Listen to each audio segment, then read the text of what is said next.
Hello students, once again resumed our class 12 class, and today I am going to teach you class 12 poem Flamingo book, chapter 2nd, An Elementary School Classroom in Islam, written by Stephen Spender. From the title it is clear for you that the chapter is about elementary education of any primary school. Yes, elementary school classroom, and definitely you have to listen this poem like a picture.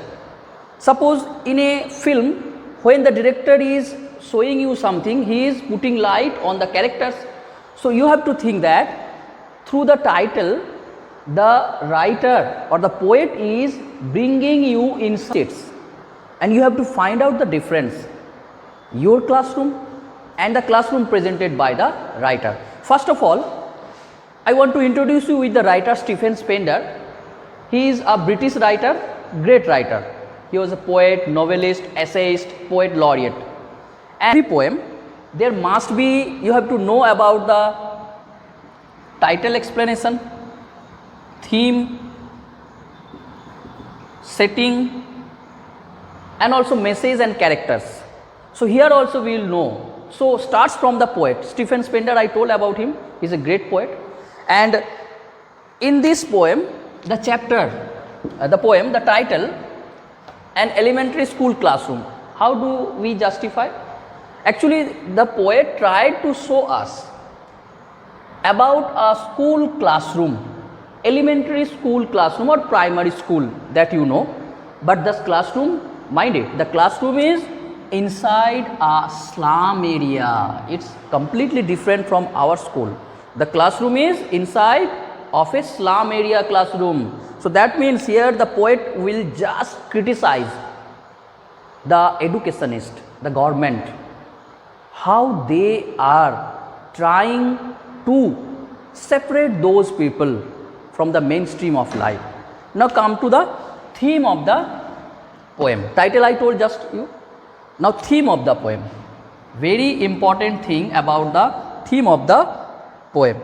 Here the poet Stephen Spender, he concentrated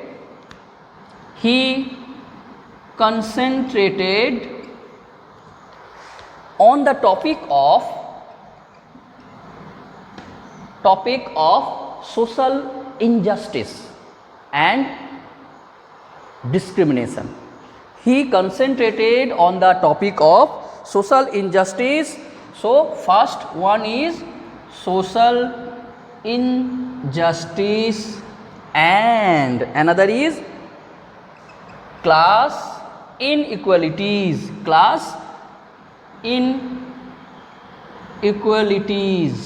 These two things he has concentrated.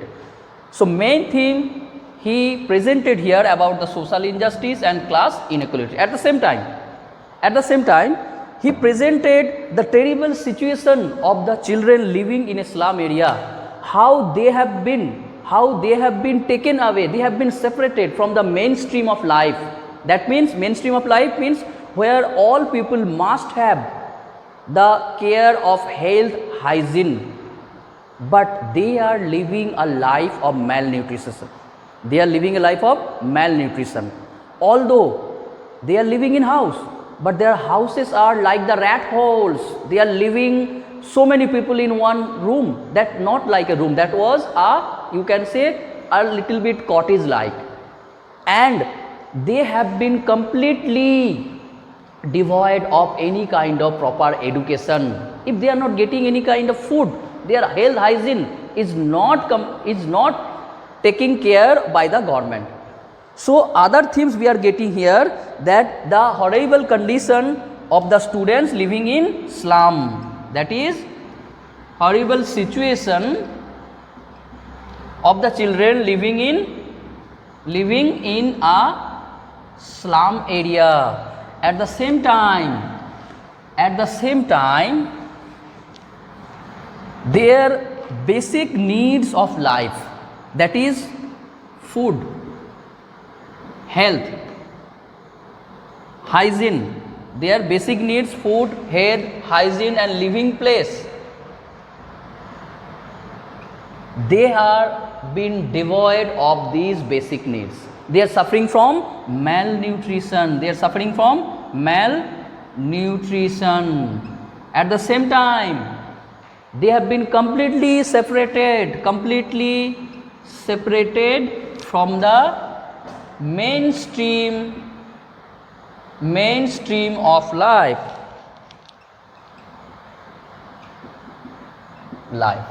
So this is the theme the poet Stephen Spender has presented here.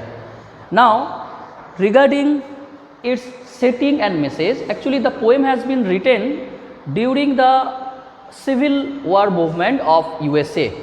It's near about 18 something, okay, and the message poet here, he also, the poet Stephen Spender also has given one message in this poem, that is that we, the people who are connected with the education, the governor, the government officials, the educationists, they must come forward. There is a huge gap between our lifestyle and their lifestyle. Their lifestyle means the children living in a slum area.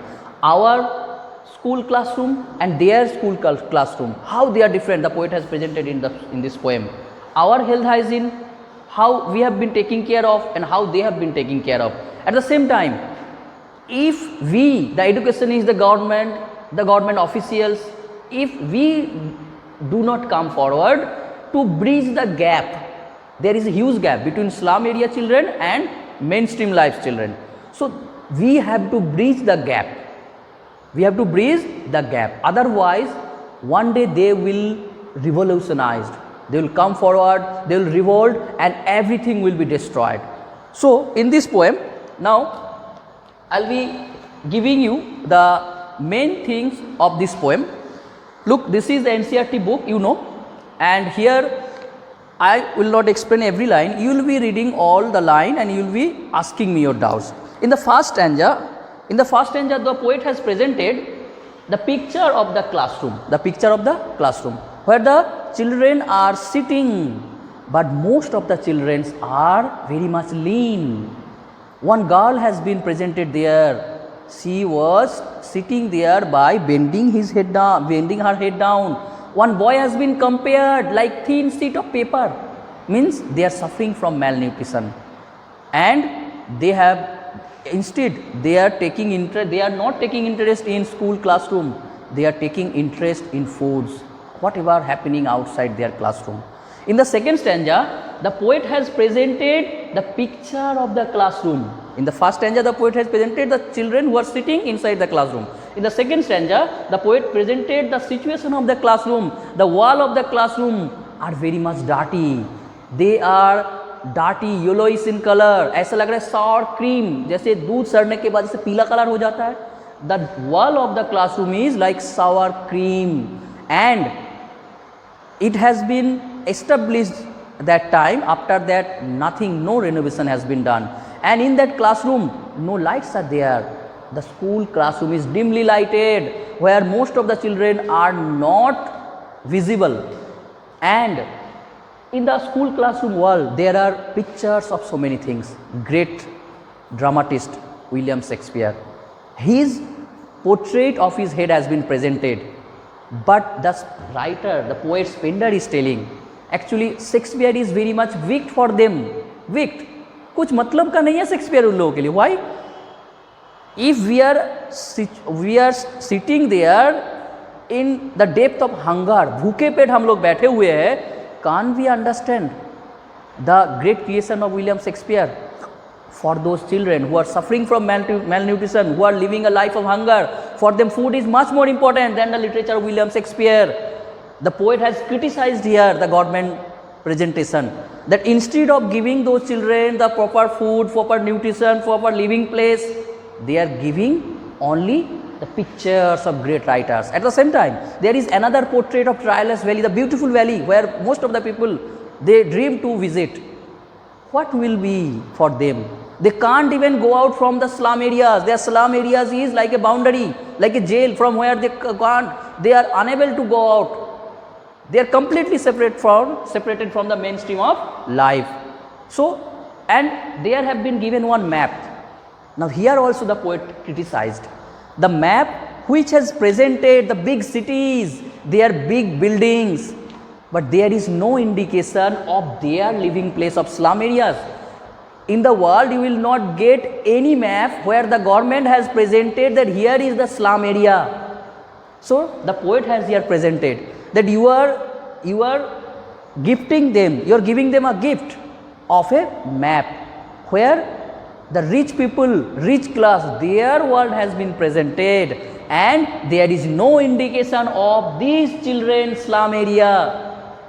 And later the poet is telling, he is giving the message that we, unless we come forward, we the educationists, the government officials, governors, if we come to forward to help those children, to guide those children to come out, because there is no hope of those children for their future. Their future has been completely destroyed. They are living a life in a like foggy slum. Their future is like a foggy area. We can just watch a few distance. We can't watch what will happen to them. So the poet is telling, the poet is giving message, we have to come forward. We have to come forward to bridge the gap between those children and to help those children in every way. We have to provide them health, hygiene, food, living place, good education, and they are having the ray of hope. Because in one place the poet has presented one student, he is looking from the window outside, he is looking at the outside world, the world of the rich class, because he also dreamed that one day I will also come out from this slum area and I will go to that place. And the poet is telling, he is completely criticizing that instead of giving them gifts of a good classroom, portraits, we should take care of their life. We should help those children to come out for a bright future, because their future is just in a foggy area. We can't notice too many miles. So this is all about the chapter. The poet has presented this poem without any grammatical order. It is a modern poem. At the same time, every word you have to find out. There are some poetical devices. So many poetical devices has been used here. I am telling you. जैसे far far from, F sound repetition. That means जब कोई similar sound repeat हो तो क्या होता है? Alliteration. Poetical device alliteration. Far far from. At the same time some other lines will be also similes example like rootless weeds. Rootless weeds, these children have been compared. जैसे किसी जमीन से, खेत से हम लोग वीड को उखाड़ के फेंक देते हैं ना, so these slum children life को भी मेन स्ट्रीम लाइफ से उखाड़ के फेंक दिया गया है. So many example of alliteration, example of simile. Okay.